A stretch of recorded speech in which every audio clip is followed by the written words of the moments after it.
ரோட்டரியாக இருக்கட்டும், இறை ரீதியான விஷயமா இருக்கட்டும், நாம் செய்கின்ற பணியை எந்த அளவுக்கு அன்போடு இறையோடு செய்கிறோமோ அது நமக்கு திருப்பி நமக்கு வரும். நம்ம எப்படி ஒருத்தரை பார்க்குறோமோ அதுதான் நமக்கு திருப்பி வரப்போகுது. கண்ணாடி போல தான் நம்மளோட வாழ்க்கையும். அதே தான் இந்த இயேசு செய்தியிலேயே நம்ம பார்க்க வேண்டிய விஷயமா இருக்குது. முக்கியமாக பார்த்தீங்கன்னா இறை தூதர்கள் எல்லாரும் பிறப்பது ஒரு சாதாரண இடமாக தான் இருக்கும். பெரிய பங்களாவிலையோ இல்லை பெரிய கோடீஸ்வரர் வீட்லேயோ இல்லை ராஜ போகங்களையோ எந்த இறை தூதரும் பிறக்கவில்லை. அது இயேசுவாக இருக்கட்டும், கிருஷ்ணராக இருக்கட்டும், அனைவருமே பார்த்தீங்கன்னா மாட்டுக்கொட்டையிலையும் ஆட்டு குடிலையும் இப்படி தான் பிறந்திருப்பாங்க. அந்த மாரியான விஷயத்தை தான் முதல்ல நமக்கு இறை செய்தியில் முதல்ல தெரிய வேண்டிய விஷயம். அப்போ பிறப்பது நமக்கு முக்கியம் இல்லை. பிறந்ததற்கு அப்புறம் நாம் எப்படி வளர்கிறோமோ அதை வைத்துதான் அவருடைய எதிர்காலமானது நம்மளை பேச வைக்கிறது. நாம் இந்த நாட்டில், நாம் உலகில் இருப்பதற்கான காரியத்தை தெரிய வைக்கிறது. இதை தான் நம்ம முதல்ல இந்த இயேசு கிறிஸ்துவோட வாழ்க்கையிலையும் சரி எல்லா விஷயத்தையும் தெரிஞ்சிக்க வேண்டிய விஷயம். ஏன்னா என்னுடைய கொள்கையும் இன்றைக்கி செய்ய போகிற விஷயத்தை 8 நாம் பிரிப்போம். அஷ்டமா கர்மம்னு சொல்லுவோம். ஏன்னா நம்முடைய ஃபாதருக்கும் இந்த இதை பற்றி ஜோதிடத்தை பற்றி நிறையா கேட்கணுட என்கிட்ட பேசியிருந்தாரு. நான் 2 பேரும் சந்திக்க முடியாத சூழ்நிலை இருக்கும். அது அதனால் அஷ்டமா கர்மம், அஷ்டமா சித்தி அப்படிங்கிற விஷயத்தை நம்ம 8ங்கிற வார்த்தையை பயன்படுத்தி நிறையா பயன்படுத்துவோம். இறை வாழ்க்கையிலையும் பார்த்தீங்கன்னா ஒவ்வொரு இறை தூதரும் முதல் 5-8 தான் இருப்பாங்க. கிட்டத்தட்ட 40லேருந்து 50க்குள்ள அவங்களுடைய இறை வாழ்க்கை முடிந்துவிடும். அவர்கள் மாறிவிடுவார்கள், தன் பணி முடிந்துவிடுது. ஏன்னா கடைசி 2-8 சேர மாட்டாங்க. ஸ்தம்பனம் மாறணுங்கிற விஷயத்தை செய்ய மாட்டாங்க. எல்லாரும் கிறிஸ்டியன்ஸ் பார்த்தீங்கன்னா 40லேருந்து 50 வயசுக்குள்ள முடிகிற மாரி இருக்கும். இயேசுவும் இருக்கட்டும், அதேமாரி வயசில் உயிர் தெழுதல், ஞானம் பெறுதல் எல்லாம் இருக்கும். நாம் இதுலேருந்து புரிஞ்சிக்க வேண்டிய விஷயம் என்னன்னா, மனித வாழ்க்கையில் முதல் 8 வருடங்கள் நாம் பார்க்குறது அஷ்டமாசத்தில் வசியம். அதாவது பிறந்ததுலேருந்து நம்முடைய கற்றுக்கொள்ள விஷயங்கள், விளையாட்டு வீரான விஷயங்கள், எல்லாத்தையும் மேல் ஆசை கொள்ளுதல், எல்லாத்தையும் புரிந்து கொள்ளுதல், தாய் தகப்பனாடு அன்பாக இருத்தல், அதே போன்ற விஷயங்களை வெறும் ஒரு அன்பு மட்டுமே இங்கு வலுவாக இருக்கும். ஆனால் அடுத்த எடுத்து பார்த்தீங்கன்னா மோகனம், அதாவது ஒன்றின் மேல் அதிகமாக ஆசைப்படுதல். கல்விப்படுவது கூட அப்படிதான். 2000 பார்த்தீங்கன்னா கல்வியில் அதிகமான ஆசை கொள்ள வேண்டும். எதை நோக்கி படிக்கப் போகிறோம் என்பதை பற்றி தெரிந்து கொள்வதற்கான விஷயம்தான் இந்த 2வது 8 நம்ம வாழ்க்கையில் நடக்கும். இதை அசமாசத்தில் மோகனம் என்று சொல்லுவாங்க. அடுத்தது பார்த்தீங்கன்னா அதிகப்படுத்துதல். ஒரு விஷயத்தை நிறைய அதிகப்படுத்துதல், அதுதான் ஆகர்ஷணம் என்று சொல்லுதல். நான் கற்ற கல்வியை 24 பணமாக ஆக்குதல், வேலையை தேடிக்கொள்ளுதல், நம்முடைய வாழ்க்கை துணையை நோக்கி செல்லுதல், வாழ்க்கை துணையை தேடிக்கொள்ளுதல் போன்ற ஆகர்ஷண விஷயங்களை செய்து கொள்ளுதே இருக்க வேண்டும். இது 3வது 8.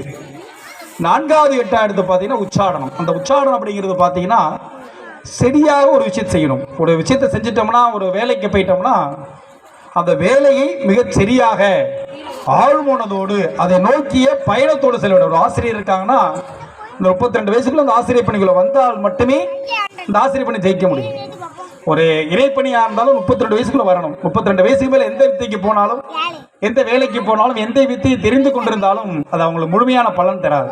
அது ஏதோ மேலோட்டமாக செய்வார்கள் தவிர இன்றைக்கு மிகப்பெரிய கோடீஸ்வரர்களாக இருக்கட்டும், இன்னைக்கு எல்லாருமே 32 வயசுக்குள்ள செட்டில் ஆனவங்க தான் ஜெயிக்க முடியும். அப்போ உச்சாரணம்ங்கிறது இந்த 32 வயசுல இருக்கும். இது 4ம் எல்லாருக்கும் கஷ்டம். இந்த 4 இது அஸ்திவாரம் சொல்லுவோம். ஜோதிடத்திலையும் சார்ந்தாலும் சரி, இறை ரீதியான விஷயத்திலும் இது அஸ்திவாரம். இந்த அஸ்திவாரத்தை யார் சரியாக வைத்திருக்கிறார்களோ அவர்கள் மட்டும்தான் அடுத்த 4க்குள்ளே போக முடியும்.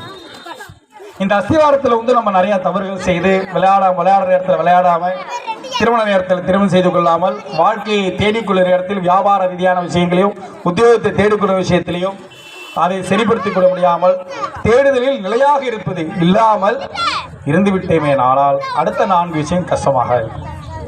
வித்வேஷம் என்று பெயர். அந்த 42 வயசுக்கு மேலே பார்த்து ஒரு விஷயத்தை மறக்கடிக்க செய்ய வேண்டும், ஒரு விஷயம் விட வேண்டும். நம்மள்கிட்ட இருக்கிற 42 வயசுக்கு மேலே நீங்கள் இருக்கிறீங்க அப்படின்னா சில வியாதிகள் தானாக உங்கள்கிட்ட வரும். அதற்காக என்ன செய்யணும்னா சாப்பாட்டில் சில விஷயத்தை விளக்கணும்.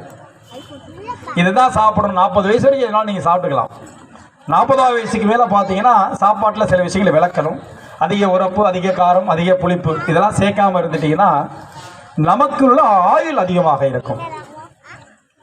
அடுத்தது பார்த்தீங்கன்னா பேதம்.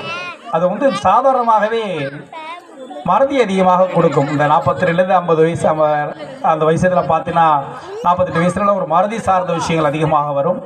இது மட்டும் இல்லை, அந்த நேரத்தில் நீங்கள் என்ன செய்யணும்னா மற்றவர்கள் நமக்கு செய்த இன்னல்கள், துன்பங்கள், பொறாமைகள் இதெல்லாம் மறக்க செய்யணும். அதுமாரி குழந்தைகளாக இருந்தாலும் கூட அவங்கள்ட்ட அவங்க செய்த தவறுகளை மறக்க செய்து, பசங்கள்லாம் நம்மள்ட்ட ஒரு 20 வயசு 25 வயசில் இருப்பாங்க, அவங்க நம்மளை மதிக்க மாட்டாங்க, அது மாதிரி தோணும் சார்ந்த விஷயங்களாக இருக்கும்.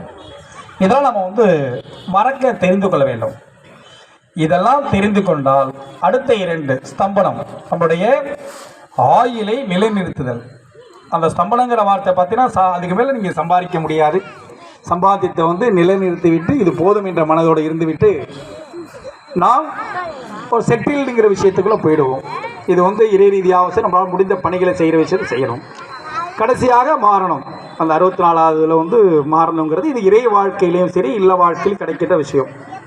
இது எல்லாமே பார்த்தீங்கன்னா ஒன்றோடு ஒன்று தொடர்புடைய விஷயம். இது வந்து ரொம்ப விரிவாக பார்த்தீங்கன்னா நிறைய ஒரு நாள் ஃபுல்லாக பேசலாம். இருந்தாலும் ஒரு சுருக்கமான விஷயத்தில் நாம் செய்ய வேண்டிய விஷயம் என்னன்னா, முதல் நாளில் கற்றுக்கிட்ட விஷயத்தை வச்சு அறிவை பெருக்கி அடுத்த நாளத்தில் ஞானத்தை வளர்க்க வேண்டும். இந்த அறிவுக்கும் ஞானத்துக்கும் அடிக்கடி நான் சொல்லுவேன், ஞானம் என்பதற்கும் அறிவு என்பதற்கும் நிறைய வித்தியாசம் இருக்குது. நம்ம எவ்வளோலாம் கற்றுக்கொண்டே இருக்கலாம். நம்ம ஆசிரியர் எடுத்த பாடமாக இருக்கட்டும், பைபிளில் வர விஷயமாக இருக்கட்டும், குரானில் வர விஷயமாக இருக்கட்டும், கீதையில் வர விஷயங்களாக இருக்கட்டும், இதெல்லாம் அறிவு.